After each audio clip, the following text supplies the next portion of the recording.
Hi friends, welcome to Vidya Kulam tutorials. मैं हूं मिथिलेश वर्मा और आज हम लोग देखेंगे क्लास 11th का मैथमेटिक्स आर.एस. अग्रवाल के बुक से। चैप्टर है ट्रिगोनोमेट्रिक। ये चैप्टर ट्रिगोनोमेट्री भी छोड़िए, ये है मेजरमेंट ऑफ एंगल्स। एक्सरसाइज है 14 और क्वेश्चन नंबर है 4। कहता है the angles of a triangle are in AP and the greatest angle is double the least, find all angles in degrees and radians. तो एक ट्रायंगल में 3 एंगल होते हैं और वो भी किस में लेना है, AP में। तो ये माइनस डी ये और ये प्लस डी हो जाएगा। चूँकि हम जब AP चैप्टर पढ़ा रहे थे अरिथमेटिक प्रोग्रेशन, उस समय 3 एंगल्स लेने के लिए बताया था मैंने आपको। A माइनस डी ये और ये प्लस डी, ये फार्मूला है ना। अब सवाल कहता है कि ग्रेटेस्ट एंगल जो है वो लीस्ट एंगल का 2 गुना है, डबल है, इसलिए 2 ऐसे कर दिए। तो ग्रेटेस्ट एंगल ये छोटा उससे बड़ा ये, सबसे बड़ा ये। तो A plus D is equal to 2 into A minus D, है ना। इसको हम लोग और सजा सकते हैं, A plus D is equal to 2A minus 2D। तो हम लोग कह सकते हैं कि A माइनस 2A बराबर माइनस 2D माइनस डी। ये प्लस में था, उधर चला गया माइनस में। तो ये माइनस 2A बराबर हो गया माइनस A बराबर माइनस 3D। कुल मिला के कहेंगे A is equal to 3D, क्योंकि माइनस माइनस कैंसिल हो गया। तो ज़रूरत कहीं पड़े A का वैल्यू, तो हम लोग A इज इक्वल टू क्या ले सकते हैं, 3D। और हम लोग जानते हैं, क्या जानते हैं कि sum of angles of a triangle is 180 degree. त्रिभुज के तीनों कोनों का योग कितना होता है, 180 डिग्री होता है। मतलब कौन A, कौन B, कौन C बराबर 180 डिग्री। अब ये तीनों को, अब इसको सॉल्व करेंगे तो D और D कट गया, तो ये हो जाएगा 3A is equal to 180 degree. तो ये इज इक्वल टू हो जाएगा 180 degree by 3, that means 60 degree. तो हम लोग ये देख लिए। अब फर्स्ट एंगल जो हम लोग माने हैं, फर्स्ट एंगल वो माने हैं A माइनस डी। यहाँ से ये का वैल्यू निकाल लेते हैं। A इज इक्वल टू क्या है, 3D। तो 3 हाँ यहाँ है कोई 60 डिग्री, है ना, 60 डिग्री। ये का वैल्यू आया है 60 डिग्री, 3D। तो 3D is equal to 60 degree, that means D is equal to हो गया 20 degree. D is equal to 20 degree. A minus D मतलब 60 degree minus 20 degree is equal to हो गया 40 डिग्री। तो पहला हो जाएगा आपका 40 डिग्री। सेकेंड एंगल देख लेते हैं। सेकेंड एंगल हम लोग जो लिए हैं वो है A और ये इज इक्वल टू है, ये का वैल्यू लाए हैं हम लोग 60 डिग्री। और थर्ड एंगल जो है वो है आपका A प्लस डी मतलब 60 degree plus 20 degree is equal to 80 degree. तो कुल मिलाकर के ये तीनों कोनों का योग 180 डिग्री हो जा रहा है ना, हो जा रहा है। तो ये हुआ डिग्री में, किस में हुआ, डिग्री में। लेकिन यहाँ साथ ही साथ पूछ रहा है degree measure and radian measure, तो रेडियन में निकालना होगा। अब रेडियन में निकालने के लिए हम लोग क्या करते हैं, सो मालूम हो ही होगा। The angles in radians are, the angles in radian, ये डिग्री में है, रेडियन में, इन रेडियन आर क्या है, 40 डिग्री है। तो 40 डिग्री को रेडियन में बदलते हैं, तो 40 इंटू हम लोग पाई बाय क्या कर देते हैं, 180। तो डिग्री से रेडियन में बदलने के लिए पाई बाय 180 से हम लोग गुना कर देते हैं। ये 0 0 कट गया, 2 दूनी 4, 2 9 18, कितना हो गया 2 पाई बाय 9 रेडियन। एक आंसर ये होगा। अब हो गया 60 डिग्री। 60 डिग्री के लिए क्या करेंगे, 60 इंटू पाई अपॉन 180 डिग्री, ये रेडियन में कट गया 3 बार में, तो ये हो गया पाई बाय 3 रेडियन। और लास्टली है 80 डिग्री, और 80 डिग्री के लिए क्या करेंगे, 80 इंटू पाई बाय 180, ये 0 0 कट गया। अब इसको हम लोग काट लेंगे तो हो जाएगा, 2 से काटेंगे, 2 चौके 8, 2 9 18, 4 pi by 9 radian, 4 pi by 9 radian कितना इज इक्वल टू 80 डिग्री। तो ऊपर वाला डिग्री में हो गया और ये सारे जो हो गए वो रेडियंस में हो गए। तो उम्मीद करते हैं कि आप इसको समझ गए होंगे। अब देखते हैं क्वेश्चन नंबर 5 कहता है difference between the two acute angle. Acute angle मतलब होता है न्यून कोण, दो न्यून कोणों का difference of a right triangle. Right triangle मतलब एक कोण 90 डिग्री है, ये है π/5 radian. Find these angles in radian and degree. Radian में भी बताना है और डिग्री में भी बताना है। तो डिफरेंस दोनों का जो है वो कितना है π/5, मतलब ये तो 90 डिग्री हो गया, तो मतलब इसका और इसका डिफरेंस मतलब ये और सी का डिफरेंस है π/5 रेडियन, है ना। और π/5 को हम लोग क्या कह सकते हैं, angle A plus angle C बराबर 180 को 5 से डिवाइड करेंगे तो 180 भागा 5, 5 दिए 15, 5 36, कोण ए प्लस सी बराबर 36 डिग्री। इसको हम लोग कह देते हैं इक्वेशन 1, है ना। तो हम लोग ये भी जानते हैं कि त्रिभुज के तीनों कोणों का योग 180 डिग्री, ए प्लस बी प्लस सी बराबर 180 डिग्री। एंगल ए का एंगल ए छोड़ दिए, बी बराबर 90 डिग्री है यहाँ इसलिए 90 डिग्री, सी का सी। तो angle A plus angle C बराबर 180 minus 90 is equal to 90 degree. ये हो गया इक्वेशन 2। अब हम लोग सॉल्व करेंगे किसको किसको, 1 एंड 2 को। तो angle A plus angle C बराबर 36 डिग्री और angle A minus angle C बराबर 90 डिग्री। अब ये दोनों आपस में यदि ऐड कर देते हैं तो ये दोनों आपस में cancel. 2 into angle A is equal to 6 और 9 3 12, तो angle A is equal to 126/2, मतलब 2 छक 12, 2 तिया 6, 63 डिग्री। कितना डिग्री हो गया, 63 डिग्री। तो एक एंगल हमारा हो गया 63 डिग्री। और अब दूसरा एंगल हम लोग देखते हैं। अब putting the value of angle A in equation 1। Equation 1 क्या है, angle A plus angle C बराबर 36 डिग्री। अब एंगल ए हो गया 63 डिग्री प्लस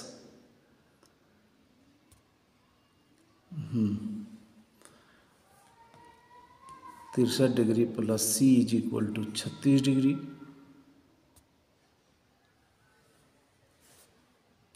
देखिए थोड़ा सा मिस्टेक हो गया हम लोग का साइन में मिस्टेक हो गया कि ये माइनस सी थी, यहाँ माइनस होना चाहिए, ये माइनस का माइनस, तब ये इक्वेशन 1 हुआ।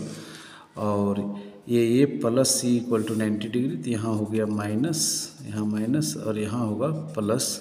तो 2 angle A is equal to इतना। तो ये दोनों जोड़ दिए, जोड़ने के बाद एंगल ए इक्वल टू हो गया 63 डिग्री, है ना। अब putting the value of A in equation 1, equation 1 यहाँ है माइनस, है ना, माइनस है। तो ये हो जाएगा कि माइनस सी को इधर ले आए तो ये हो जाएगा 63 डिग्री माइनस 36 डिग्री, और इसको घटा देंगे तो ये हो जाएगा 27 degree is equal to angle C.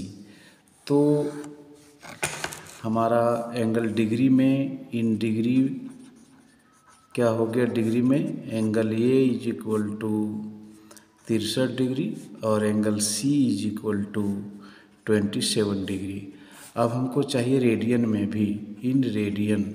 तो रेडियन में हम लोग कैसे निकालते हैं, 63 डिग्री है तो रेडियन में बदलने के लिए 63 गुने हम लोग क्या कर देते हैं, π/180, है ना। 63 गुने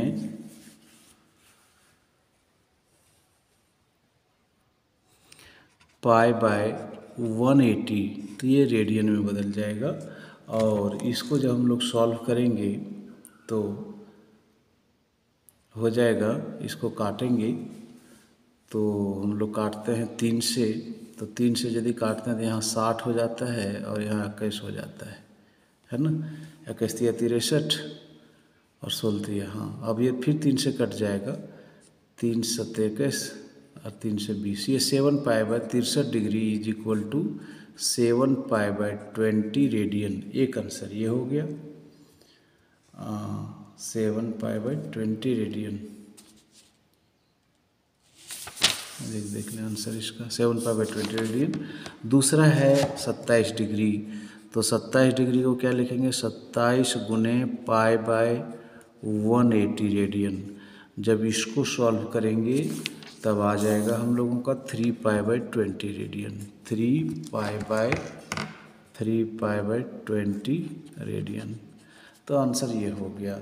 तो डिग्री में भी हो गया और ये जो हो गया वो रेडियन में हो गया। तो उम्मीद करते हैं इसको आप समझ गए होंगे।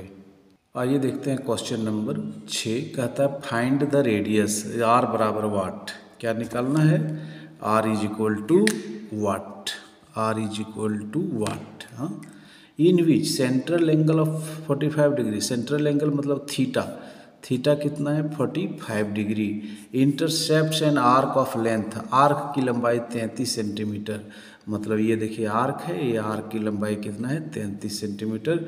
मतलब ये एल है। L is equal to 33 centimetre और थीटा दिया हुआ है 45 डिग्री। थीटा जब भी लेना है क्वेश्चन बनाते समय तो पाई में लेना होगा। तो इस पाई को हम लोग बदल दिए तो ये हो गया π/4 रेडियन। क्या हो गया? π/4 रेडियन। तो हमारे पास थीटा है और एल है, आर निकाल सकते हैं। तो we know that theta is equal to L/R।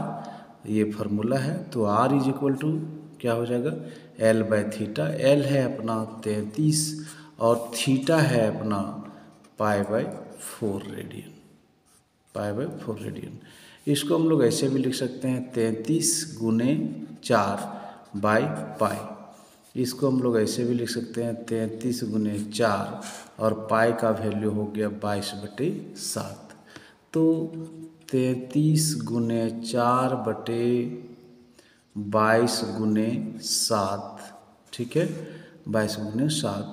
तो ये हो जाएगा 11 से काटेंगे, 11 × 33, 11 दूनी 22, 2 दूनी 4, कितना हो गया? 7 × 6 = 42। तो r is equal to 42 centimetre हो गया। तो इसका मतलब रेडियस का लेंथ ऑफ द रेडियस कितना निकल गया? रेडियस लेंथ ऑफ रेडियस क्या बोल सकते हैं हम? Length of radius r is equal to 42 centimetre और ये है अपना आंसर। आइए देखते हैं क्वेश्चन नंबर 7। क्वेश्चन नंबर 7 क्या कहता है? Find the length of an arc. Length of an arc, arc मतलब L. L is equal to what. L is equal to what of radius 14 centimetre. Radius कितना है? 14 centimetre. मतलब ये 14 centimetre है radius. R is equal to 14 centimetre. Subtends an angle of 36 degree at the centre. Centre पर कितना degree कौन है? 36 degree का। दैट मीन्स थीटा बराबर 36 डिग्री। और 36 डिग्री थीटा को जब भी लेते हैं तो इसको पाई में बदलना रहता है। तो पाई में बदलने के लिए, रेडियन में बदलने के लिए π/180 से हम लोग इसको गुना कर देते हैं। और 36 डिग्री को हम लोग इसको 36 × 5 = 180, मतलब π/5 रेडियन कह सकते हैं। क्या हो गया हमारा? थीटा कितना हो गया? π/5 रेडियन। π/5 रेडियन। चूँकि हम लोगों को थीटा निकालना है, थीटा दिया हुआ है, हम लोगों को एल निकालना है, लेकिन ये फार्मूला जानते हैं थीटा बराबर L/R। इसलिए L is equal to R theta.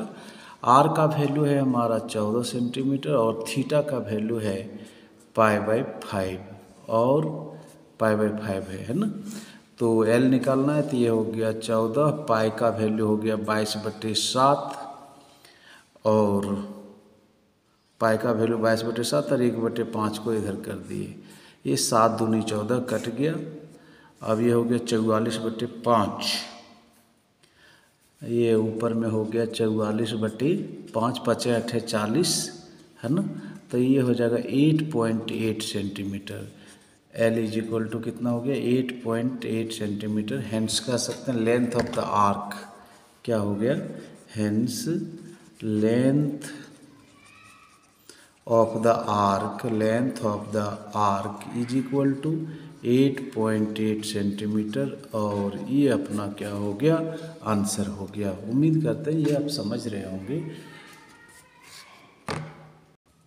देखिए कहता है नेक्स्ट क्वेश्चन कि if the arcs of the same length, arcs of the same length in 2 circles, subtended angles 75 degree and 120 degree at the centre. Centre पर दो angle बना रहा है, एक 75 डिग्री और दूसरा 180 डिग्री 120 डिग्री। दोनों का लेंथ ऑफ द आर्क बराबर है, मतलब L1 बराबर क्या है L2।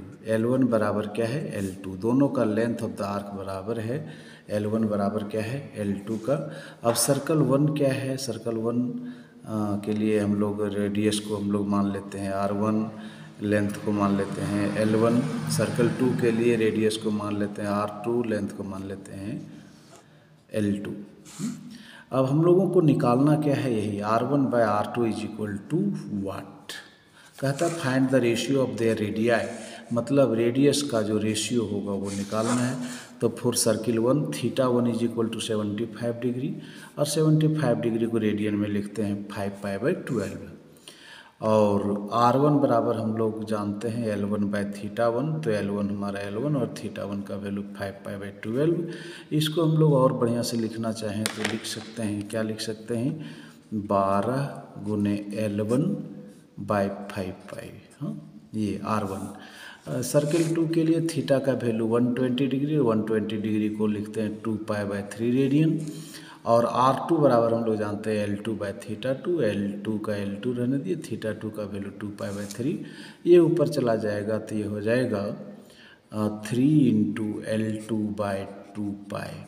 हम लोगों को निकालना है रेशियो R1/R2 का। R1 का हमारा वैल्यू है 12 L1/5π अपॉन R2 का वैल्यू है 3 L2/2π। ये दोनों आपस में ये कैंसिल होंगे, L1 5π, ये पलटी मारेगा तो यहाँ हो जाएगा 2π × 3 L2। पाई से पाई कैंसिल आउट हो गया। L1 और L2 दोनों बराबर है, क्या है L1 बराबर L2।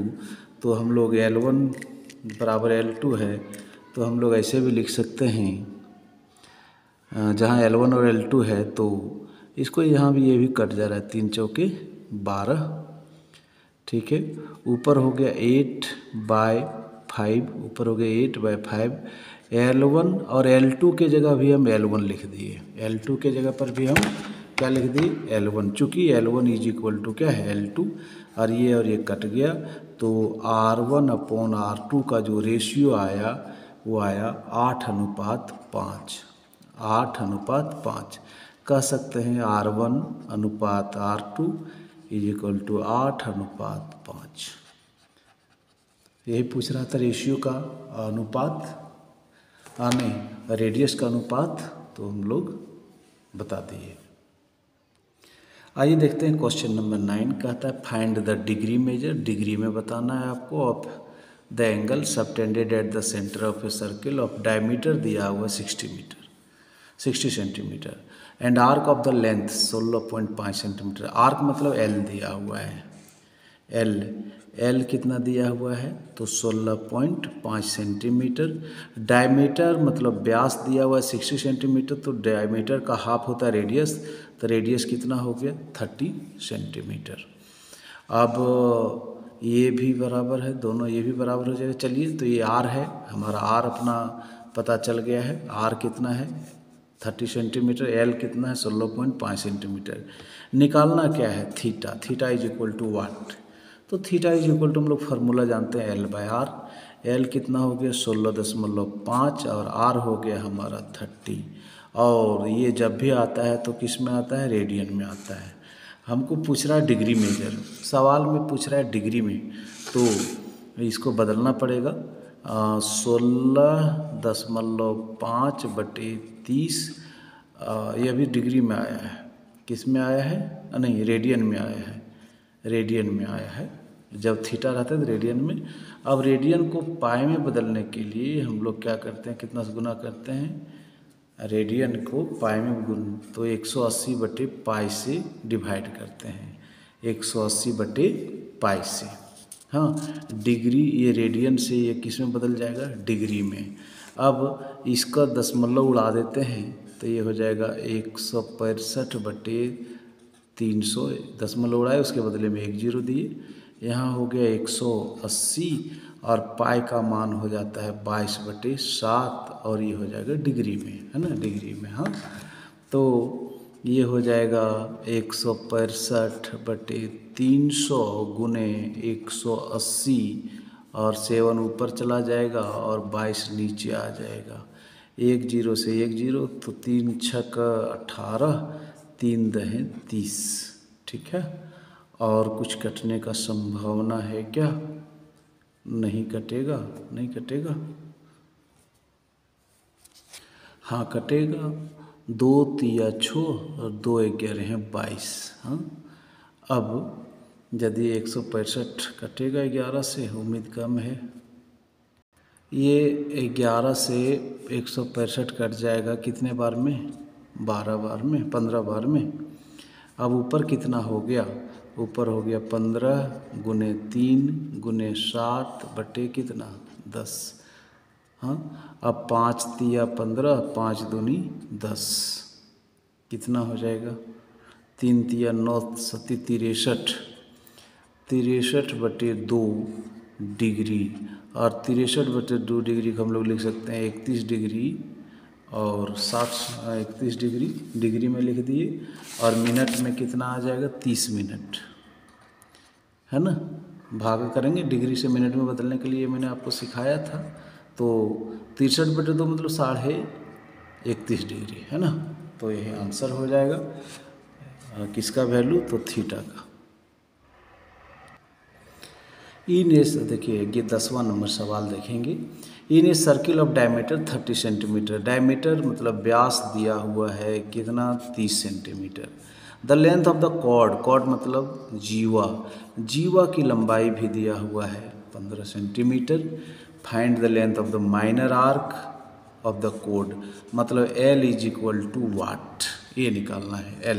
हाँ, तो डायमीटर 30 सेंटीमीटर है, तो डायमीटर का आधा होता है रेडियस, मतलब R बराबर हो गया 15 सेंटीमीटर, इसका आधा होता है। Chord, length of the chord दिया है 15 सेंटीमीटर, ये 15 सेंटीमीटर, और कॉर्ड भी ये रेडियस भी 15, तो ये कुल मिला करके तीनों भुजा बराबर हो गया। तो ये कौन ट्रायंगल बन जाएगा? समबाहु त्रिभुज, है ना। तो since the radius = the length of the chord, radius जो है वो बराबर है length of the chord, hence form triangle is in the circle is an equilateral triangle. यह कौन त्रिभुज बन गया? समबाहु त्रिभुज। और समबाहु त्रिभुज का प्रत्येक कोण जो होता है वह होता है 60 डिग्री का। समबाहु त्रिभुज का प्रत्येक कोण 60 डिग्री का होता है। ये 60, ये 60, ये 60, तो कुल मिला करके 180 हो जाता है।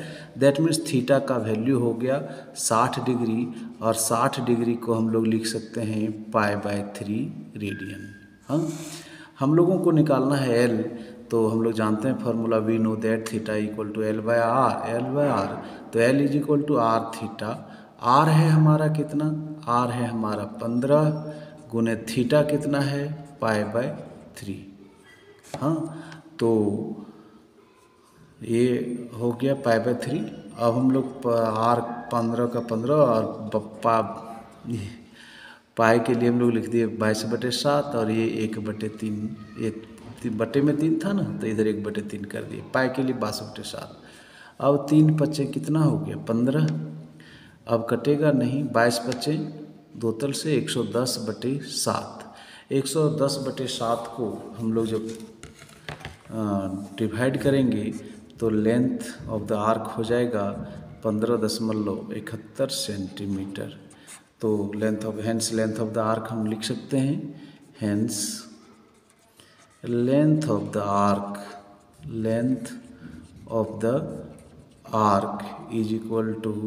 15.71 सेंटीमीटर। ये हो जाएगा आंसर। उम्मीद करते हैं कि आप इसको समझ गए होंगे, और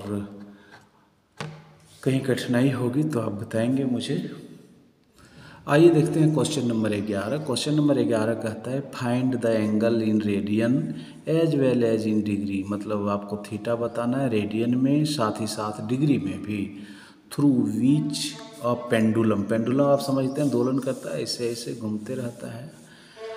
pendulum swings if its length is 45 centimetre, मतलब यह लटका हुआ है जिसकी लंबाई है कितना 45 centimetre. And it's tips describe N arc of length 11 centimetre, और इसका ट्रिप दूरी जो कर रहा है वो 11 सेंटीमीटर। ऐसे इधर भी आ सकता है इधर, तो ये 11 सेंटीमीटर मतलब ये एल हो गया। आर ये चूँकि रेडियस से लंबाई है, हर जगह जाएगा तो बराबर होगा, इसलिए लंबाई आर बराबर 45 सेंटीमीटर, और एल जो है वो 11 सेंटीमीटर है। 11 सेंटीमीटर है मतलब क्या है कि यहाँ से एल का वैल्यू 11 सेंटीमीटर है। हमको निकालना है, मुझे निकालना है angle theta is equal to क्या निकालना है, वाट। तो थीटा इज इक्वल टू हम लोग जानते हैं एल बाय आर। एल कितना है 11 और आर क्या है 45, और ये जब भी थीटा रहता है रेडियन में रहता है, तो ये तो एक आंसर हो जाएगा क्योंकि ये रेडियन में आ गया। हमें चाहिए डिग्री में भी, तो रेडियन से डिग्री में बदलने के लिए हम लोग क्या करते हैं 11/45 से गुना कर देते हैं π/180 से, तो ये बदल जाता है, ये 180/π से, सॉरी ये रेडियन से बदलना है डिग्री में, तो 11/45 गुने 180/π, तब ये बदल जाएगा किस में, डिग्री में। और ये 11/45 गुने 180, पाई का वैल्यू हो जाता है 22/7 डिग्री। अब इसको हम लोग लिख सकते हैं 11/45 गुने 180, ये पलटी मारेगा 7 ऊपर चला गया और 22 नीचे रह गया, 22 नीचे रह गया ये डिग्री में। 11 दूनी क्या हो गया 22, 11 दूनी 22 और 2 से डिवाइड करेंगे तो ये हो गया 90 डिग्री, और 45 दूनी 90 डिग्री, कुल मिला के हो गया 7 दूनी 14 डिग्री। इसका आंसर होना चाहिए, हाँ ये हो गया डिग्री में। थीटा का वैल्यू 14 डिग्री हो गया, ये डिग्री में हुआ, और ऊपर वाला जो है वो ये रेडियन में हुआ। दोनों आंसर होगा आपका, क्योंकि क्वेश्चन में पूछा है degree as well as radian, तो ये रेडियन में और ऊपर वाला डिग्री में हो गया। तो उम्मीद करते हैं इसको भी आप बहुत अच्छे से समझ गए होंगे। आइए देखते हैं क्वेश्चन नंबर 12। क्वेश्चन नंबर 12 कहता है the large hand of a clock is 42 centimetre long. Large hand of a clock मतलब ये होता है घड़ी की बड़ी सुई, घड़ी की बड़ी सुई। Large hand of a clock is 42 centimetre long, घड़ी की बड़ी सुई 42 सेंटीमीटर लंबा है। How many centimetre does it extremely move in 20 minutes. वो कितना दूरी तय करेगा 20 मिनट में, मतलब मान लीजिए अभी ये यहाँ है, ये घड़ी की सुई यहाँ है और इसकी लंबाई क्या है 42 सेंटीमीटर, और जब ये 42 सेंटीमीटर 20 मिनट में यदि ये यहाँ से यहाँ, यहाँ से यहाँ, यहाँ आ जाएगा, यहाँ पर आ जाएगा 20 मिनट में, तो 20 मिनट में यहाँ से यहाँ तक जो दूरी तय करेगा ये कितना दूरी तय होगा, यही एल इज इक्वल टू क्या निकालना है मुझे, वाट। हम लोगों को क्या निकालना है, L is equal to what. तो सबसे पहले तो हम लोग को ये चर्चा करना होगा कि यहाँ सिर्फ और सिर्फ दिया हुआ है कि समय दिया 20 मिनट में कितना दूरी तय करेगा ये, और large hand of a clock is 42 centimetre मतलब आर हो गया। आर इज इक्वल टू कितना है, आर इज इक्वल टू हमारा है 42 सेंटीमीटर, और एल निकालना है। थीटा भी मुझे नहीं मालूम है, लेकिन एक चीज़ हम लोग जानते हैं कि इन 60 मिनट 60 मिनट में मतलब 1 घंटा में large hand of a clock max N angle of 2 pi radian मतलब 360 डिग्री। 1 घंटे में घड़ी की बड़ी सुई घूम करके यहाँ से लेकर के यहाँ तक आ जाता है, मतलब कितना डिग्री का कोण बनाया 360 डिग्री, और 360 डिग्री को हम लोग क्या लिख सकते हैं 2 पाई रेडियन।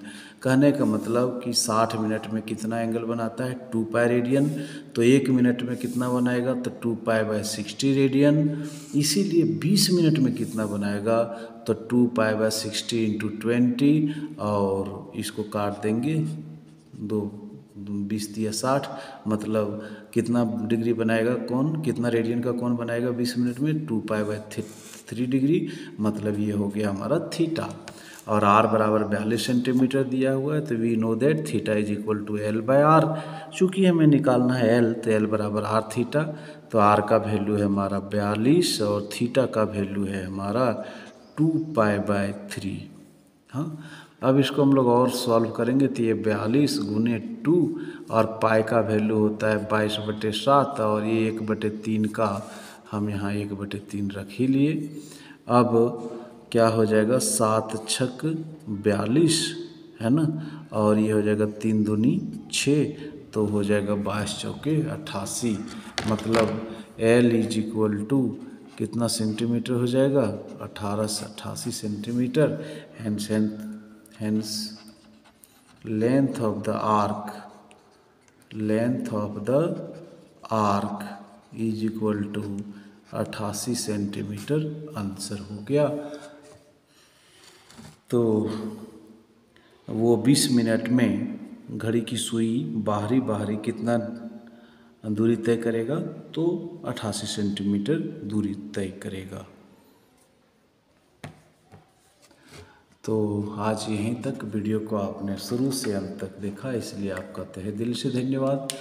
और एक रिक्वेस्ट है कि यदि अब तक मेरे चैनल को आप सब्सक्राइब नहीं किए होंगे तो प्लीज़ सब्सक्राइब कर लें। Thank you.